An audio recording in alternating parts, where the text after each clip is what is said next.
Hello dear students, last moment revision series काय चाललं आपलं? Last moment revision. So last moment revision म्हणजे एक्झामच्या आधी लास्ट मुमेंट रिव्हिजन. खूप कमी टाइममध्ये आपण हा चॅप्टर कव्हर करतोय, but without missing a single part. मी तुमचं पूर्ण चॅप्टर कव्हर करतोय, एकही टॉपिक मिस होत नाही, सगळे टॉपिक्स कव्हर होत आहेत. शॉर्टमध्ये एक्सप्लेनेशन देतोय, पण तुम्ही पीवायक्यूज करून घ्या, तुमचा आयटी मध्ये आउट ऑफ मार्क्स आहे. ठीक आहे, शॉर्टमध्ये व्हिडिओ आहे, बघून घ्या, कंप्लीट करा पीवायक्यूज, मार्क्स भेटून जाईल. ठीक आहे, आता हा पण व्हिडिओ पीएचपीचा व्हिडिओ 15 ते 20 मिनिटं, 15-20 मिनिटात तुमचा हा चॅप्टर होऊन जाईल. आता पीएचपी हा जो चॅप्टर आहे याचा वेटेज किती असतो? 15 मार्क, 15 मार्काचा चॅप्टर आहे हा. This chapter PHP has a weightage of 15 marks. And तुम्ही थोडं लकी आहात का? कारण या चॅप्टर मधनं फक्त तुम्हाला विचारतील ऑब्जेक्टिव्ह. Yes, that's it. कोणताही स्टुडंट पीएचपीचा आन्सर द फॉलोइंग करणार नाही, कोणताही स्टुडंट पीएचपीचं कोडिंग करणार नाही. या चॅप्टर मधून तुम्हाला फक्त आणि फक्त करायचं आहे objective. So you have to focus only on the objective. बाकी डोकं लावू नका पीएचपी चॅप्टर वरती. पीएचपी मध्ये जेवढं म्हणजे कन्सेप्ट समजून घ्या, करायचा काय प्लॅन सांगतो. कन्सेप्ट समजून घ्या, कन्सेप्ट समजून घेतलं की पीवायक्यूज ला गो थ्रू करा, बस तेवढंच करायचंय. जे पीवायक्यूज आपण डिस्कस करतोय तेच तुमच्या पेपरमध्ये असणार आहे. उद्याच तुमचा पेपर आहे. ठीक आहे, चलो लक्ष द्या. आता सगळ्यात आधी इंट्रोडक्शन. हा पीएचपी असतो काय रे बाबा? पीएचपी म्हणजे हायपरटेक्स्ट प्री प्रोसेसर. पीएचपीचा full form every time board मध्ये विचारतात, हे थोडं छोटं करतो. आधी मी तुम्हाला एक्सप्लेन करतो पीएचपी काय असतो. पीएचपीचा फुल फॉर्म असतो hypertext pre processor. Hypertext pre processor. ठीक आहे, प्री प्रोसेसर.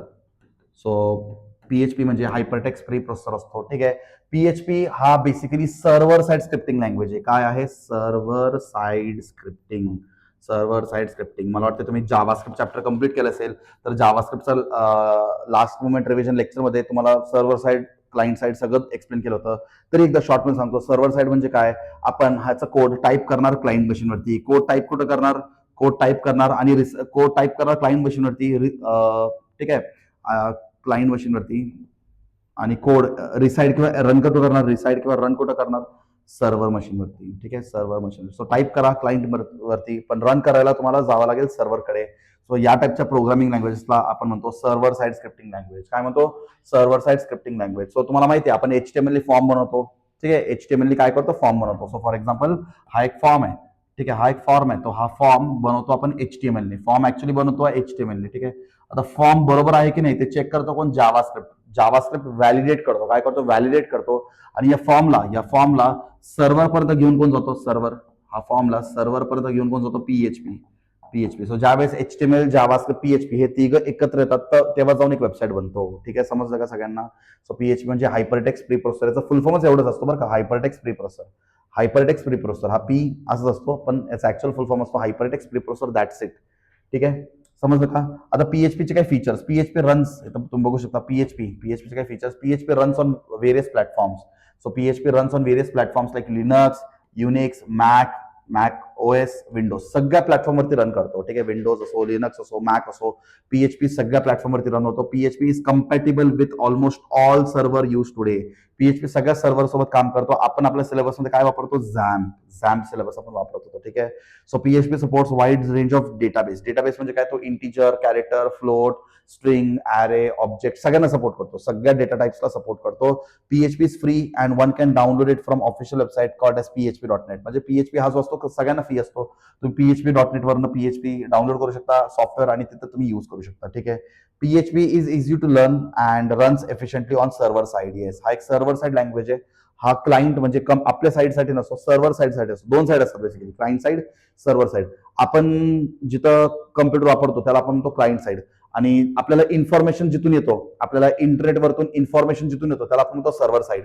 पण हा पीएचपी कोणासाठी असतो? आपल्यासाठी असतो का क्लायंट साईडसाठी असतो का? नाही, सर्व्हर साईडसाठी असतो. समजतं तुम्हाला? दोन साईड असतात, दोन साईड. एक असतो क्लायंट साईड, एक असतो सर्व्हर साईड. क्लायंट साईडवरती आपण असतो, सर्व्हर साईडवरती वेबसाईट स्टोर्ड असतात. काय असतात? वेबसाईट स्टोर्ड असतात. सो सर्व्हर साईडसाठी हा लँग्वेज बनलेला असतो. सर्व्हर साईडसाठी हा लँग्वेज बनलेला असतो. आय होप तुम्हाला पीएचपीचं इंट्रोडक्शन क्लिअर आहे. त्याच्यानंतर पीएचपीचे काही फीचर्स असतात. पीएचपीचे काही फीचर्स आहेत. ठीक आहे, जसं जावास्क्रिप्ट मध्ये आपल्याकडे फीचर्स होते तसं आपल्याकडे पीएचपीला पण काही फीचर्स आहेत. So what are the features of PHP? ठीक आहे, हे बघा, सगळ्यात पहिलं फीचर. ठीक आहे, टेक्स्टबुक सोबत असेल तर तुम्ही टेक्स्टबुकला रेफर करू शकता. टेक्स्टबुकच्या पेज नंबर लाईक तुम्हाला 59 वरती भेटून जाईल. ठीक आहे, PHP is very simple to use. 59 किंवा 60 बघा. PHP is very simple to use, हा पहिला फीचर आहे. दुसरा, it is interpreted language,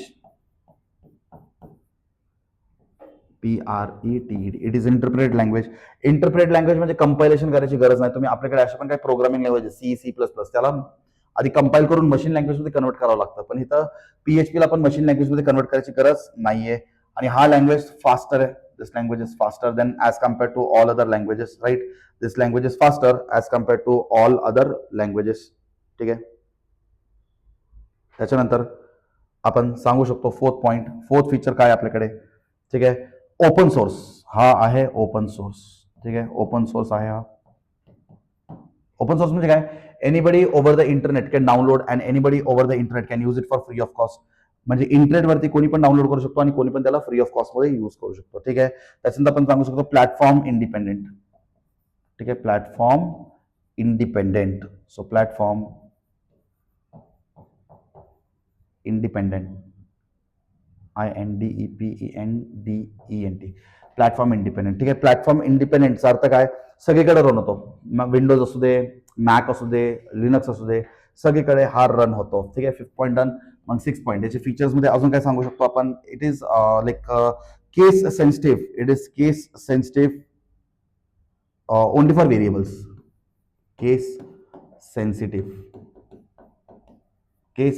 only for variables. ठीक आहे.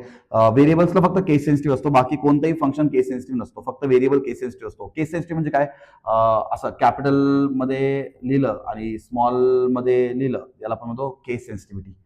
जसं जावास्क्रिप्ट पण चालत नाही. डॉक्युमेंट डॉट राईट जर तुम्ही कॅपिटल मध्ये दिलं तुमचं आउटपुट येत नाही. म्हणजे डी कॅपिटल दिलं, बाकी सगळं स्मॉल दिलं तरी तुमचं आउटपुट येत नाही. ठीक आहे. जावास्क्रिप्ट केस सेन्सिटिव्ह म्हणजे अप्पर केस आणि लोअर केस या दोघांना सेपरेटली ट्रीट केला जातो. केस सेन्सिटिव्ह म्हणजे काय, अप्पर केस म्हणजे कॅपिटल लेटर्स आणि स्मॉल लेटर्स या दोन्ही लेटर्सला सेपरेटली ट्रीट केला जातो, त्याला आपण म्हणतो केस सेन्सिटिव्हिटी. पण आपला जो PHP आहे तो फक्त व्हेरिएबलसाठी केस सेन्सिटिव्हिटी, बाकी कुणासाठी केस सेन्सिटिव्हिटी नाहीये. बाकी कुणासाठीच केस सेन्सिटिव्हिटी नाहीये. आता तुम्हाला माहिती आहे, मला PHP मध्ये काहीतरी प्रिंट करायचं असेल, मला इको वापरावं लागेल. इको स्टेटमेंट वापरून मी काहीतरी प्रिंट करू शकतो, बरोबर. जसं जावास्क्रिप्ट मध्ये मी वापरतो डॉक्युमेंट डॉट राईट, तसं PHP मध्ये आपण इको वापरतो. आता जर मी हा इको असं लिहिलं, स्मॉल मध्ये लिहिलं तरी चालतंय, तरी माझं आउटपुट येणार आहे. इको कॅपिटल मध्ये लिहिलं तरी चालतंय. असं स्मॉल लेटर्स कॅपिटल लेटर्स याचा काही भेदभाव नसतो. याला आपण म्हणतो केस, म्हणजे फक्त केस सेन्सिटिव्ह कोण असतो, व्हेरिएबल. बाकी कोणताही फंक्शन केस सेन्सिटिव्ह नसतो. बाकी कोणताही लाईक कीवर्ड्स केस सेन्सिटिव्ह नसतात. That is a big feature of PHP. पण जावास्क्रिप्ट मध्ये एक जरी वर्ड कॅपिटलचा स्मॉल झालं, आपला आउटपुट पूर्ण ब्लँक येतो, पूर्ण आउटपुट आपलं ब्लँक येतो. सो इथं तसं सीन नाहीये, फीचर्स मध्ये तसं सीन नाहीये. ठीक आहे. त्याच्यानंतर एरर रिपोर्टिंग असतो आपल्याकडे. एरर रिपोर्टिंग, तुम्ही PHPचा कोड कधी रन केलाय का, झॅम्प मध्ये आपल्याला एरर रिपोर्ट होतो. काय होतो, error report. So we can get the error, म्हणजे आपण काही मिस्टेक केलं तर आपण कुठं मिस्टेक केलं आणि कोणत्या लाईनला मिस्टेक केलं ते पण आपल्याला रिपोर्ट होतो. ठीक आहे. त्याच्यानंतर रिअल टाइम ऍक्सेस मॉनिटरिंग आहे आणि लूजली टाईप लँग्वेज आहे. लूजली टाईप लँग्वेज म्हणजे आपण त्याला नॉर्मली असं आरामात लूजली टाईप करू शकतो. असं काही नाही की असंच टाईप केलं पाहिजे आणि तसंच टाईप केलं पाहिजे. आपण नॉर्मली त्याला लूजली टाईप करू शकतो. मला फीचर्स थोडे इम्पॉर्टंट आहेत, लिहून घ्या बरं सगळ्यांनी. फीचर्स थोडे इम्पॉर्टंट आहेत.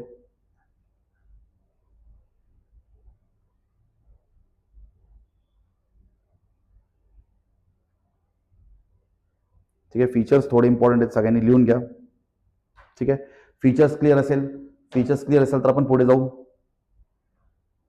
मुलांचे खूप सारे मेसेजेस येतात, लेक्चर पाठवा, ते काम चालू आहे, भेटेल, कॉल करतायत, मेसेज येतोय. ठीक आहे. भेटेल सगळं तुमच्यासाठी चालू येतं. ठीक आहे. अपलोड करून तुम्हाला लगेच भेटून जाईल सगळं. ठीक आहे. चलो, त्याच्यानंतर सिंपल PHP कोड बघा, हा असतो एक सिंपल PHP कोड. म्हणजे आपण PHP कोड मध्ये काय करतो, आता PHP पण HTML च्या आतमध्ये एम्बेड असतो बरं का. It is embedded inside HTML. PHP पण कुठं असतो, HTML च्या आतमध्येच आपण लिहितो. ठीक आहे. आणि PHP कसं लिहितो आपण हे बघा, PHP स्टार्ट कसं करतो, असं, this is start of PHP and this is end of PHP. आणि याच्या आतमध्ये आपण जे लिहितो त्याला आपण तो PHP कोड, त्याला आपण काय म्हणतो, PHP कोड. आणि काही जरी मला प्रिंट करायचं असेल ना, आपण काय वापरतो, इको हा शब्द वापरतो. सो इको हा शब्द वापरतो आणि डबल कोट्समध्ये आपण जे काही देतो तो ऍज डस प्रिंट होतो. जर मी ते हॅलो लिहिलं तर माझा आउटपुट पण काय असेल, हॅलो. ठीक आहे. सो PHP मध्ये आपण असं कोडिंग करतो. पण हे सगळं कुठं असतं, हे सगळं HTML च्या आतमध्येच असतो. पण याला रन, हे टाईप आपण कुठं करतोय, टाईप आपण हे सगळं क्लायंटवर करतो. पण याला रन कुठं करणार, रन सर्व्हरवरती करणार. सर्व्हरवरती करणार. So this running process takes place on server. ठीक आहे. कोडला आपण रन कुठं करतो, सर्व्हरला करतो. आपण कोडला टाईप करतो क्लायंटवरती असं, आणि या असं आपण PHPचं कोड लिहितो. ठीक आहे, म्हणजे HTMLच्या आतमध्ये एम्बेड करतो आणि याला रन करतो आपण सर्व्हरवरती, झॅम सर्व्हरवरती. कसं रन करतो, काय रन करतो ते इम्पॉर्टंट नाहीये, कन्सेप्ट इम्पॉर्टंट आहेत. एक्झामला याच्यावरती कोडिंग विचारणार नाही तुम्हाला, सो या चॅप्टर मधून तुम्हाला कोड विचारणार नाहीये, पण या चॅप्टरवरचे कन्सेप्ट तुम्हाला माहित पाहिजे. बघा, PHP केस सेन्सिटिव्हिटी. सो फक्त आणि फक्त व्हेरिएबल्स फक्त व्हेरिएबल सेन्सिटिव्ह असतात. In PHP, the variables names are case sensitive. However, keywords like if, else, break, for, while, echo हे सगळे केस इनसेन्सिटिव्ह असतात. कन्फ्युज होऊ नका. केस इनसेन्सिटिव्ह म्हणजे तुम्ही फॉर मध्ये जावास्क्रिप्ट मध्ये असंच लिहिलं पाहिजे. जावास्क्रिप्ट मध्ये फॉरला पण असंच लिहितो स्मॉल मध्ये, पण जर मी असं लिहिलं तर PHP मध्ये असंही चालतं, PHP मध्ये असंही चालतं, capital F small O small R असंही चालतो. म्हणजे असं असं पण चालतं, कॅपिटल स्मॉल दोन्ही पण चालतो. ठीक आहे, तुम्ही कसंही लिहा चालतो, कारण हा कीवर्ड्स साठी केस इनसेन्सिटिव्ह आहे. मी परत रिपीट करतो, PHP कीवर्ड्स साठी केस इनसेन्सिटिव्ह. भरपूर स्टुडंट सेन्सिटिव्ह इनसेन्सिटिव्ह नीट बघत नाही, चुकीचं ऑप्शन चूज करतात. ठीक आहे, सो फक्त सेन्सिटिव्ह कोण असतो, व्हेरिएबल्स. PHP मध्ये फक्त आणि फक्त व्हेरिएबल्स सेन्सिटिव्ह असतात. बाकी कीवर्ड्स, त्याच्यानंतर name, class name, function all are case insensitive. ठीक आहे, तुम्ही त्याला कसंही लिहू शकता, कॅपिटल स्मॉल कसंही लिहू शकता, तुमचं आउटपुट येणार. ठीक आहे, चलो. त्याच्यानंतर असतो PHP व्हेरिएबल्स. आपल्याकडे PHP मध्ये व्हेरिएबल्स पण असतात. व्हेरिएबल्स काय असतं रे, पहिली गोष्ट, variables are use to store the values. ठीक आहे, हे व्हेरिएबल्स आपण डिक्लेअर करतो by the keyword VAR. They are use to store the values. ठीक आहे, स्टोअर द व्हॅल्यूज. आणि PHP मध्ये व्हेरिएबल्स डिक्लेअर करण्यासाठी आपण डॉलर साइन वापरतो बरं का, dollar sign. So dollar sign वापरलं म्हणजे आपण व्हेरिएबल्स डिक्लेअर करू शकतो. ठीक आहे, व्हेरिएबलचं name, variable name starts with dollar. Starts with dollar म्हणजे मला व्हेरिएबल डिक्लेअर करायचं, मी कसं देणार, variable A, variable B, variable C. So dollar सिम्बॉलने आपण व्हेरिएबलला डिक्लेअर करतो PHP मध्ये. ठीक आहे, आणि लाईक व्हेरिएबल्सचे काही रूल्स असतात. व्हेरिएबल्स मध्ये आपण नंबर स्टोअर करू शकतो, स्ट्रिंग स्टोअर करू शकतो, कॅरेक्टर स्टोअर करू शकतो. ठीक आहे, ठीक आहे, आता काही रूल्स असतात. Variable starts with dollar sign. Yes, variables नेहमी डॉलर साइन पासून सुरू होतात, followed by the name of the variable. So dollar and name of the variable. Okay, a variable name should be start with a letter or underscore character. ठीक आहे, नेहमी तो variable name ए पासून start झाला पाहिजे किंवा अंडरस्कोर कॅरेक्टर पासून start झाला पाहिजे. ठीक आहे, variable name cannot start with a number. हा, व्हेरिएबल कधी पण असं नाही देऊ शकत $10 हा असं व्हेरिएबल कधीच बनत नाही. व्हेरिएबलचे रूल्स तुम्हाला माहिती आहे, जावास्क्रिप्ट मध्ये पण हाच रूल आहे, व्हेरिएबल कधी नंबर नसतोच. व्हेरिएबल नंबर दिला तर व्हेरिएबलचं मिनिंगच चेंज होतो. बरोबर, so variables cannot be number. Variable name can only content alpha numeric. Yes, that is A to Z and 0 to 9 and underscore. अजून काही सिम्बॉल्स वगैरे तुम्ही वापरू शकत नाही, नंबर्स तुम्ही वापरू शकत नाही. ठीक आहे, समजलं का variables. So variables are use to store the values, आणि जावास्क्रिप्ट मध्ये व्हेरिएबल्स आपण असं डिक्लेअर करतो. व्हेरिएबल्स डिक्लेअर केल्यानंतर त्याला डिफाईन करू शकतो. सेम जावास्क्रिप्ट मध्ये जे आहेत रूल्स, सगळे रूल्स ऑलमोस्ट PHP साठी ऍप्लिकेबल आहेत. Almost rules of JavaScript, maximum rules of JavaScript is applicable for the PHP also. Clear? चलो पुढे. हा, आता व्हेरिएबल्स 3 प्रकारचे असतात. याच्यावरती ना एव्हरी इयर क्वेश्चन असतो बरं का, एव्हरी इयर. व्हेरिएबल्स 3 प्रकारचे असतात आपल्या PHP मध्ये. पहिलं व्हेरिएबल आपण लोकल व्हेरिएबल म्हणतो, लोकल व्हेरिएबल. दुसऱ्याला ग्लोबल म्हणतो. ठीक आहे, आधी मी तुम्हाला हे सांगतो, लोकल आणि ग्लोबल. लोकल म्हणजे काय, एका व्हेरिएबलला ज्यावेळेस आपण फक्त एका फंक्शन मध्ये ऍक्सेस करतो, when we access a variable inside a function only, can be access only inside a function. म्हणजे मी एक फंक्शन बनवलं, ऍडिशनचं फंक्शन, आणि एका व्हेरिएबलला लोकल ठेवलं, तर त्या व्हेरिएबलला मी फक्त त्या फंक्शनच्या आतमध्ये वापरू शकतो, त्या फंक्शनच्या बाहेर वापरू शकत नाही. So only inside a function. So $A जर एका फंक्शन मध्ये असेल तर मी फक्त या $A ला त्याच फंक्शनच्या आतमध्ये वापरू शकतो. $A ला दुसऱ्या फंक्शन मधून वापरू शकत नाही. आणि ग्लोबल म्हणजे काय असतो, it can be accessed outside a function. ठीक आहे, म्हणजे आपण त्याला ऍक्सेस करू शकतो.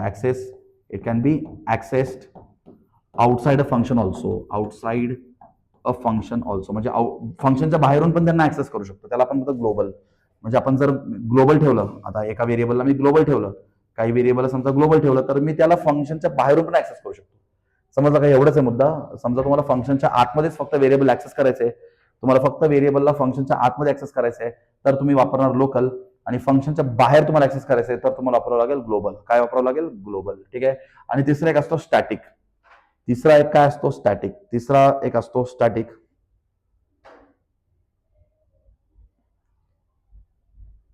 एकच मिनिट.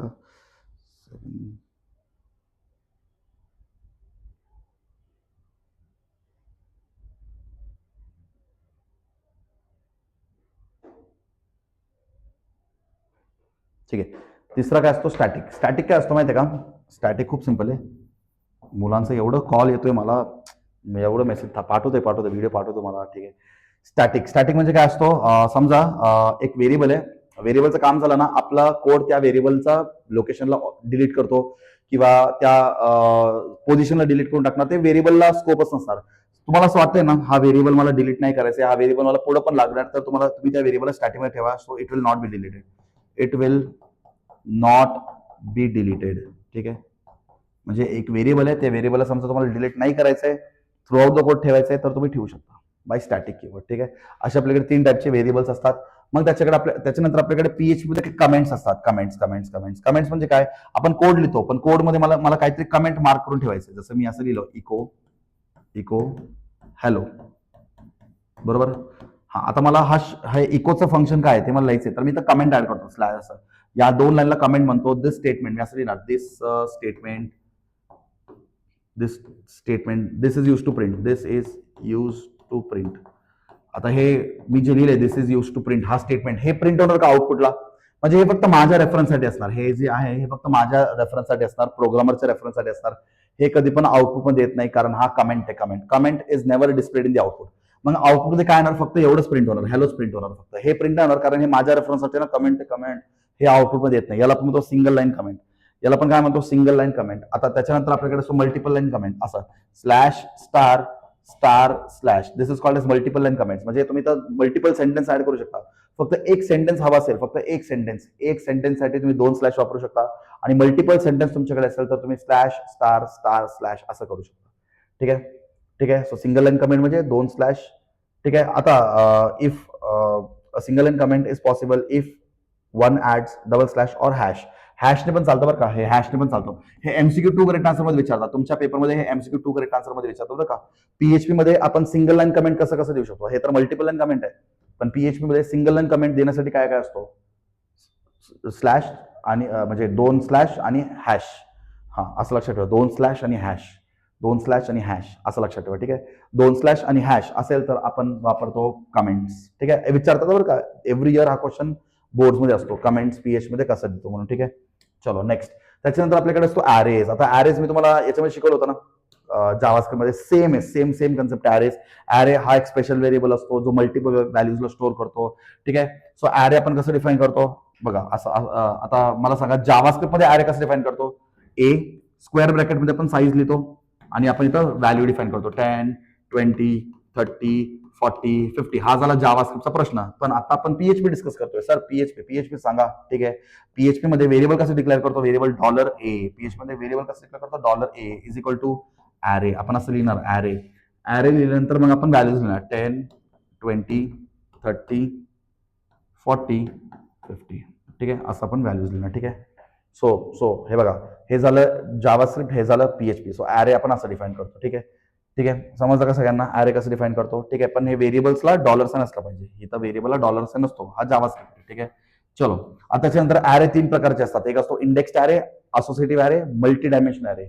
येस, यांचं डिस्क्रिप्शन खूप इम्पॉर्टंट आहे, एक्झामला विचारतात. Indexed array with numeric index. ज्यावेळेस आपल्याकडे न्यूमरिक इंडेक्स असेल तर त्याला इंडेक्स्ड ॲरे म्हणतो. नेम्ड कीज, आपल्याकडे ॲरे काही नावाने असेल तर त्याला आपण म्हणतो असोसिएटिव्ह ॲरे. आणि आपल्याकडे एक किंवा एकपेक्षा जास्त टाईपचे ॲरेज असेल तर त्याला आपण तो मल्टी डायमेन्शनल ॲरे. फक्त एवढं लक्षात ठेवा, न्यूमरिक इंडेक्समध्ये असेल न्यूमरिक इंडेक्समध्ये असेल तर इंडेक्स्ड ॲरे. नेम्ड कीज असेल तर असोसिएटिव्ह ॲरे. आणि एकपेक्षा जास्त ॲरे असेल तर मल्टी डायमेन्शनल ॲरे. एक्झाममध्ये विचारतात बरं का, भरपूर वेळा एक्झाममध्ये विचारले. ठीक आहे. आता आपण फक्त एका लास्ट टॉपिक वरती येतो. PHP हा फॉर्म हँडलिंगसाठी शक्यतो जास्त वापरतो. तुम्हाला सांगितलं ना आधीच, HTML ने आपण फॉर्म बनवतो. फॉर्मच्या आतमध्ये व्हॅलिडेशन हे आपण जावास्क्रिप्टने करतो. आणि फॉर्म क्लायंट पासून सर्व्हरकडे आणण्याचं काम कोण करतो? PHP. So PHP form handling खूप छान करतो. PHP काय करतो? फॉर्म हँडलिंग करतो. म्हणजे सर्व्हर क्लायंटकडनं फॉर्म आणणं हे काम कोण करतो? PHP. एकाने फॉर्म भरलं, त्यांनी फॉर्म भरलं क्लायंटवरती, पण ते क्लायंटवरून सर्व्हरला फॉर्म आणण्याचं काम कोण करतो? PHP करतो. ठीक आहे. PHP करतो. ठीक आहे. A simple HTML form with 2 inputs field and submit button can be handled with the help of PHP. हे सगळे HTML फॉर्म तर सगळे HTML करतो, पण फॉर्मला हँडल कोण करतो? PHP. आता PHP कडे 2 सुपर ग्लोबल्स आहेत. हे फॉर्म हँडलिंगसाठी PHP कडे 2 सुपर ग्लोबल्स आहेत. MCQ 2 करेक्ट आन्सर मध्ये बोर्ड मध्ये विचारतात. Dash and dash are the super globals use to collect the form data in PHP. So कोणते दोन सुपर ग्लोबल्स आपल्याकडे, $_get आणि $_post. हे असे आपल्याकडे दोन असे आपल्याकडे सुपर ग्लोबल्स आहेत, असे दोन व्हेरिएबल्स आहेत जे काय करतात माहिती आहे का, फॉर्म रिसीव्ह करण्यामध्ये किंवा फॉर्म सेंड करण्यामध्ये हेल्प करतात. ठीक आहे, समजलं का? ठीक आहे. सो हे दोन मेथड्स आहेत, $get अँड $post. ठीक आहे. आता याच्याबद्दल अजून detail information, get versus post. हे जो गेट असतो ना, both get and post are treated as $get and $post super globals. यांना आपण सुपर ग्लोबल्स असं म्हणतो, which means that they are always accessible regardless of scope. यांना आपण नेहमी ऍक्सेस करू शकतो, कुठूनही ऍक्सेस करू शकतो फॉर्म मध्ये. It can be accessed from any function, class or file without having to do any special. मग तुम्ही कुठूनही यांना ऍक्सेस करू शकता. त्यांना सुपर ग्लोबल का म्हणतो सुपर ग्लोबल, कारण तुम्ही यांना कुठूनही ऍक्सेस करू शकता. तुम्ही पूर्ण PHP कोड मधनं त्यांना फंक्शन म्हणून ऍक्सेस करा, त्यांना तुम्ही व्हेरिएबल म्हणून ऍक्सेस करा, कुठूनही ऍक्सेस करा, क्लास म्हणून ऍक्सेस करा, तुम्ही त्यांना कुठूनही ऍक्सेस करू शकता. ठीक आहे.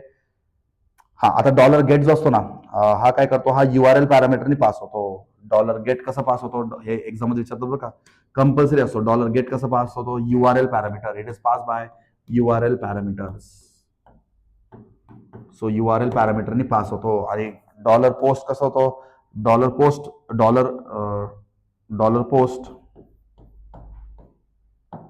$post हा पास कसा होतो, HTTP पोस्ट मेथड. हा कसं पास होतो, HTTP पोस्ट मेथड. हा इम्पॉर्टंट आहे.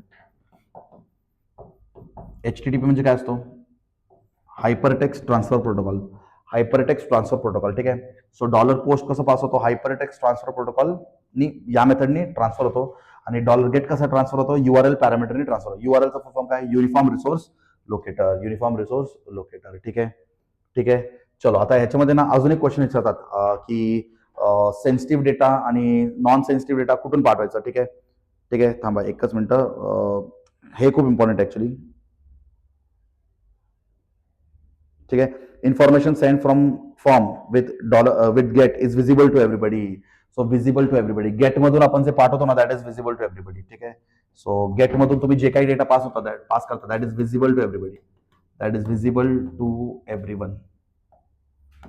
तुम्ही जो $पोस्टने डेटा पाठवणार, that is not visible to anyone. कुणालाच दिसणार नाही तो डेटा. ठीक आहे, कुणालाच दिसणार नाही तो डेटा. ठीक आहे. सो आता तुम्ही फॉर्म बनवता, बरोबर. फॉर्म मध्ये आपण नेम वगैरे बनवतो, नेम वगैरे, बरोबर. नेम. ठीक आहे. नेम साठी तुम्ही काय वापरणार सांगा, नेम साठी काय, नेम फॉर्म कोणत्या फॉर्म हँडलिंग मेथडनी तुम्ही पास करणार. युजरने फॉर्म भरला, पण नेम हा कोणत्या फॉर्म मेथडनी पास झाला पाहिजे, URL पॅरामीटरने, $getने. कसं, कारण that will be visible to everybody. अच्छा, मी फॉर्म मध्ये पासवर्ड घेतलं, फॉर्म मध्ये कुणाकडनं तरी पासवर्ड घेतोय, फॉर्म मध्ये मी कुणाकडे पासवर्ड घेतो. पासवर्ड हा एक सेन्सिटिव्ह डेटा ना, सेन्सिटिव्ह डेटा हा इनसेन्सिटिव्ह डेटा आहे. नेमनी काय होणार नाही, but this is sensitive data ना. सो सेन्सिटिव्ह डेटा म्हणजे पासवर्ड आपण कसं पास करणार, URL पॅरामीटरने का नाही, ते आपण पास करणार HTTP post method. So HTTP post method म्हणजे $पोस्टने पोस्ट केलं तर ते कुणाला दिसणार नाही. हे खूप इम्पॉर्टंट आहे. याच्यावरती तुम्हाला PHP वरती ऑब्जेक्टिव्ह क्वेश्चन भेटतात. सो $getने, that is visible to everybody. $post not visible to everybody. Sensitive data like name, like password and all should be passed via which parameter, HTTP post method म्हणजे $post. ठीक आहे. चलो, आता फक्त दोन topic राहिलेत, कुकीज आणि सेशन. कुकीज काय असतात, कुकीज खाण्याचे कुकीज का नाही. A cookie is a small text file that server sends on the user computer. म्हणजे सर्व्हर माझ्या कम्प्युटरवरती एक फाईल सेंड करणार. ठीक आहे. हे मी बसलोय इथं कम्प्युटरवरती, हे फॉर एक्झाम्पल मी या कम्प्युटरवरती बसलोय, हा सर्व्हर आहे. सर्व्हर म्हणजे कोण, फॉर एक्झाम्पल सर्व्हर म्हणजे कोण ते पण सांगतो बघा. फॉर एक्झाम्पल मी माझ्या कम्प्युटरवरती ओपन केलं Amazon. तर हा झाला Amazonचा सर्व्हर. ठीक आहे. हे क्लायंट हे इथं आपण बसलोय, आपण यूज करतोय. ठीक आहे. आता Amazon वेब पेज माझ्या पेजमध्ये आणणार कोण, इंटरनेट. पण इंटरनेट कुणाकडे रिक्वेस्ट सेंड करतो, सर्व्हरला रिक्वेस्ट करतो, सर्व्हर मग तो पेज आपल्या कम्प्युटरला पाठवतो. असा सीन आहे बेसिकली. ठीक आहे. सो आपण ज्यावेळेस कम्प्युटर वापरतो, कम्प्युटरमध्ये अरे तुम्ही वेबसाईट ओपन करता ना, www.amazon.com, तर तुमचा रिक्वेस्ट त्या सर्व्हरला जातो. सर्व्हर हा एक एक्सटर्नल कम्प्युटर असतो. ठीक आहे, Amazonचा. आणि तुमचा रिक्वेस्ट तिथून ऍक्सेप्ट केलं तर तिथून तुम्हाला वेब पेजेस तुमच्या कम्प्युटरवर दिसतात. ठीक आहे. दिसला वेबपेज तुमच्या कम्प्युटरवरती. ठीक आहे. वेबपेज तुमच्या कम्प्युटरवरती दिसताना आता हा Amazonचा सर्व्हर आहे ना, सर्व्हर तो काय करतो माहिती का, तो एक कुकी सेंड करतो. तो एक कुकी सेंड करतो तुमच्यासोबत. एक कुकी म्हणजे तो जो डेटा पाठवतो ना त्या डेटासोबत एक कुकी सेंड करतो. It is use to identify user or its machine and track activities. ठीक आहे. When browser request page cookies are send along with the request. PHP can be use both to create and retrieve cookie. ठीक आहे. आता server काय करणार, हा एक cookie send करणार म्हणजे तुमची ऍक्टिव्हिटीज ट्रॅक करण्यासाठी. तुम्हाला कोणत्या टाईपचं इन्फॉर्मेशन हवा आहे. जसं की तुम्ही अमेझॉनवरती मोबाईल फोन सर्च करताय. ठीक आहे. सो नेक्स्ट टाइम तुम्ही ज्यावेळेस अमेझॉन ओपन करणार सगळ्यात तुमच्या समोर काय येणार, अमेझॉन. कसं अमेझॉनला कसं कळालं की तुम्हाला मोबाईल फोन पाहिजे, कारण लास्ट टाइम तुम्ही काय सर्च केलता, मोबाईल. आता हे इन्फॉर्मेशन अमेझॉनच्या वेब सर्व्हरला कोणी दिलं, कुकी. कुकी कुकी सो हा इन्फॉर्मेशन अमेझॉनच्या वेब सर्व्हरला कोणी दिलं, कुकीने दिलं. सो कुकी काय करतो, कुकी तुमच्या कम्प्युटर म्हणजे तुमच्या ब्राउझरमधनं इन्फॉर्मेशन घेणार आणि तो सर्व्हरला देणार. समजलं. तुमच्या ब्राउझरमधनं इन्फॉर्मेशन घेणार आणि सर्व्हरला देणार आणि सर्व्हर त्या इन्फॉर्मेशनला स्टोअर करून ठेवतो. सो आपला डेटा इंटरनेटवरती स्टोअर्ड असतो. समजते का रे. सो आपला डेटा जो आहे तो कुकीच्या फॉर्ममध्ये इंटरनेटवरती स्टोअर्ड असतो. ठीक आहे. चलो नेक्स्ट. हे बघा कुकी, परत तो झाला कुकी. कुकी झालं कुकी. त्याच्यानंतर सेशन. सेशन म्हणजे काय, it use to store user information on server to track user activities.